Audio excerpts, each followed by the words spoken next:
8. रात के 3 बज रहे थे और आयशा भाभी को आइस पाई और ठप्पा वाला खेल सूझ रहा था। वो अथर्व की छत पर उसको उठाने की कोशिश कर चुकी थी, पर अथर्व बाबू तो ना जाने कौन सी सेक्सी वीडियो देखकर सोए थे कि उठने का नाम ही नहीं ले रहे थे। आयशा भाभी भी कम नहीं थी। वो एक बार पहले भी उस छत के लोहे वाले दरवाजे की थक थक से उठा चुकी थी। उन्होंने फिर वही आइडिया ट्राई किया।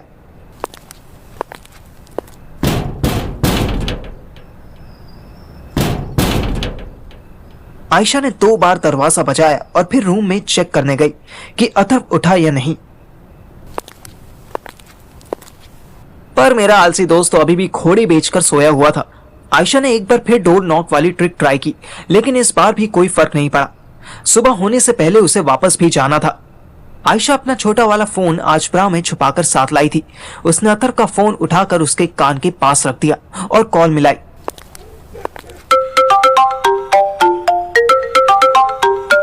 अथर्व हड़बड़ा कर उठा। क्या हुआ? कौन है? आयशा उसके सामने फोल्डिंग बेड पर बैठ गई और अथर्व का सर सहलाने लगी। शांत हो जाओ, हम हैं। ओह, 3 बज गए क्या? सॉरी, पता नहीं था, आंख लग गई थी मेरी। अरे 3:15 हो गए। तुम 15 मिनट से परेशान हो रही थी। कोई बात नहीं, तुम्हें उठाने के लिए ही कॉल किया। सुबह होने से पहले मुझे वापस जाना है ना। अथर्व ने तुरंत छोटा वाला बल्ब जलाया और पापा की डिब्बी से चुराई हुई सिगरेट आयशा की ओर बढ़ा दी। फिर इससे पहले कि वो भूल जाए, उसने रूम का दरवाजा बंद किया। आयशा ने सिगरेट वापस टेबल पर रख दी और बेड पर बैठकर मुस्कुराने लगी, पर आज उसकी आंखों में वो स्पार्क नहीं था जिसे देखकर अथर्व का रोम रोम एक्टिव हो जाता था। अथर्व उसके पास आया और कस के गले लग गया। आराम से। अथर्व अलग हुआ और आयशा की आंखों में देखने लगा। आज तुम्हारी आंख में एक्साइटमेंट नहीं, पेन फील हुआ, ऐसा क्यों? हाँ, ऐसा कुछ नहीं है। तुम बहुत दिनों बाद मिल रहे हो ना, इसीलिए। अथर्व ने उसके गाल अपने हाथों में ले लिए और बहुत प्यार से स्लोली अपने होठों को उसके होठों पर रखा। अथर्व का बदन गर्म होने लगा था। उसने आयशा की नाइटी उतार दी और उसके ऊपर चढ़ने ही लगा था कि आयशा फिर कराहने लगी। आराम से। अथर्व हटा और उसने मोबाइल टॉर्च चलाकर आयशा को देखा। आयशा ने अपने हाथों से मुंह ढक लिया। ये बदमाशी नहीं चलेगी, वीडियो मत निकालो ना। वीडियो नहीं बना रहा, तुम्हें देख रहा हूँ। आयशा ब्रा और पैंटी में लेटी थी।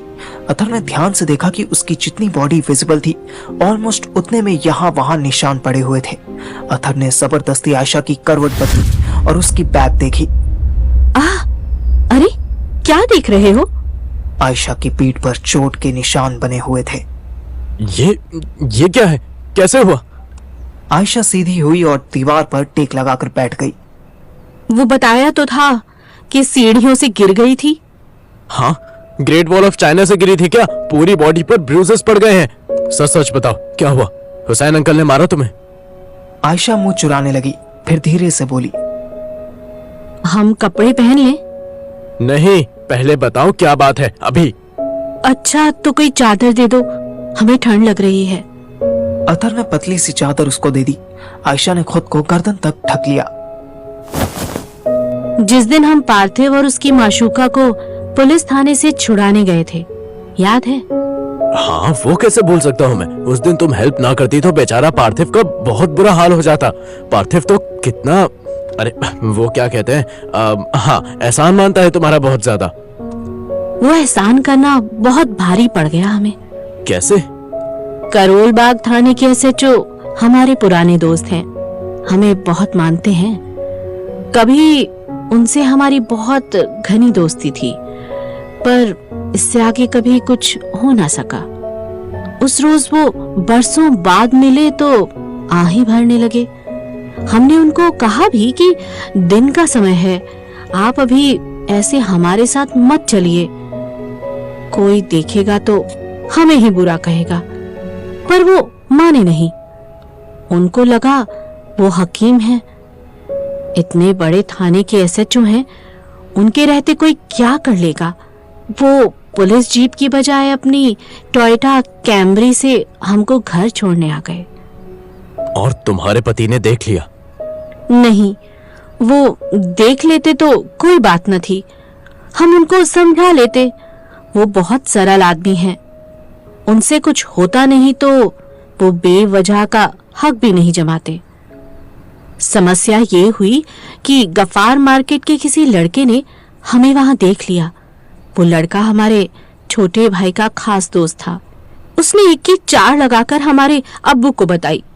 अब्बू अम्मी उसी रविवार को घर आए और हुसैन साहब के इतने कान भरे कि उन्होंने हमें थप्पड़ मार दिया। ओह, फिर इतना मारा? नहीं, जब हम गलत नहीं थे तो हमको भी गुस्सा आ गया। हमने भी उनके गाल पे ईंट लगा दिया। ओह, फिर उन्होंने इतना मारा? नहीं। मैं जो भी कह रहा हूँ उसका जवाब तो तुम नहीं नहीं दिए जा रही हो। वो इसलिए कि तुमको अपनी बात सही करने की आफत है।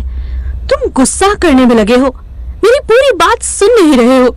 2 सेकंड तक ऑकवर्ड साइलेंस हो गया। सॉरी, बताओ ना। नहीं, रहने दो। तुम्हें जो करना है वो करो ना, क्यों फालतू बातों में लग गए? अरे सॉरी ना, वो मुझे जानने की इतनी जल्दी हो गई थी कि तुम्हें इतनी चोट। अच्छा सॉरी, दिल से सॉरी। अब बताओ ना। नहीं बताना। हमदर्दी दिखाने का ड्रामा ना किया करो। तुम्हें जो चाहिए वो हम देने को राजी तो हैं। हमें भी चाहिए, इसीलिए दिक्कत क्या है? करो और हमें जाने दो। अतर समझ रहा था कि आयशा पूरी तरह बिदक गई है। उसने अपनी टी शर्ट उतारी तो आयशा ने मुंह घुमा लिया। अतर ने अपना पैजामा भी उतार दिया और उसी पतली सी चादर में घुस गया और आयशा की पीठ से अपनी गरम गरम चेस्ट चिपका दी। अपना सर उठाओ। आयशा ने हल्का सा अपना सर उधर किया और अंडरवियर उतारने लगी। अतर ने उसके सर के नीचे अपना हाथ रख दिया और उसको वापस अंडरवियर पहनाने लगा। रुको, नहीं करना अभी, बस तुम्हें हक करना था। अब बताओ क्या हुआ? अतर ने जैसे ही उसको बाहों में भरा, आयशा की आंखों से आंसू आने लगे। उसने अतर का हाथ जोर से पकड़ लिया। हम मानते हैं कि हमें सबके सामने हुसैन साहब पर हाथ नहीं उठाना चाहिए था, पर इसकी इतनी बड़ी सजा दी हमारे घर वालों ने। अब्बू, अम्मी, हमारे छोटे भाई, जिसके जो हाथ में आया हमें उससे मारा। बेल्ट से, चप्पल से, झाड़ू से, सब से। ऐसे तो मैं तब पिटा था जब मैं 4th क्लास के 2 सब्जेक्ट में फेल हो गया था। मम्मी ने बहुत मारा था यार।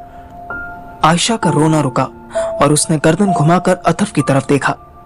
तुम्हें मजाक सूझ रहा है?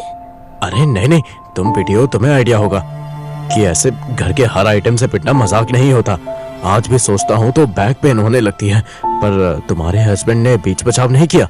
उन्हें तो तुम अच्छा आदमी बता रही हो। अच्छे नहीं, सीधे आदमी हैं।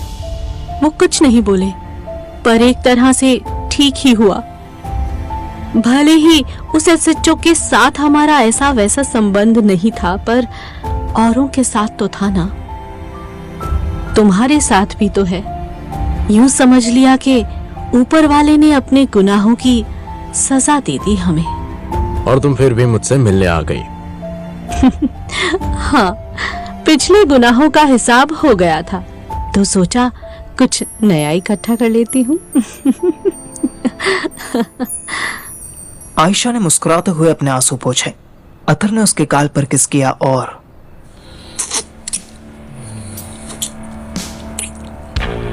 अपने हाथ उसकी ब्रा में डाल दिए। इधर आयशा अपनी दर्द भरी कहानी सुना के हटी थी और नीचे अथर्व के पापा श्री अमिताभ शर्मा जी रात 3:30 बजे चप्पलें ढूंढ रहे थे।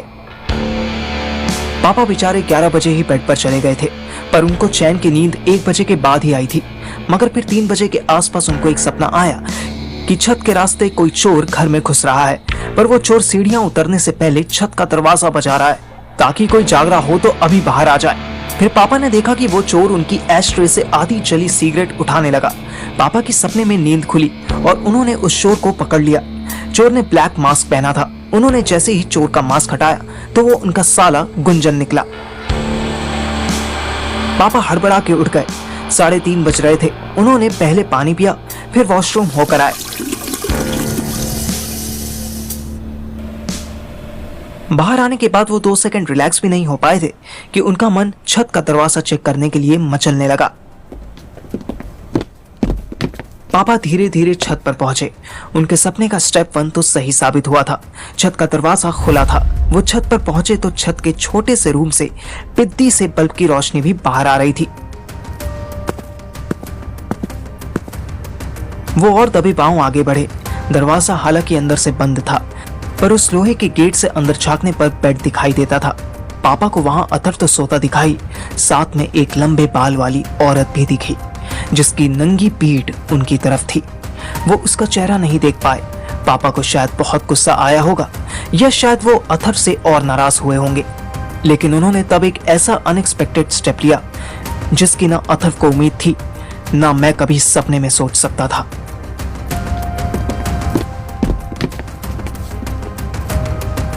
वो ऐसे छत से नीचे उतर गए जैसे उन्होंने कुछ देखा ही नहीं। वहीं अथर्व शायद पहली बार बिना सेक्स किए आयशा को कस के पकड़कर सो गया। आयशा भी शायद एक अरसे बाद इतने सुकून से अथर्व की बाहों में लेटी थी, उसको भी तुरंत नींद आ गई।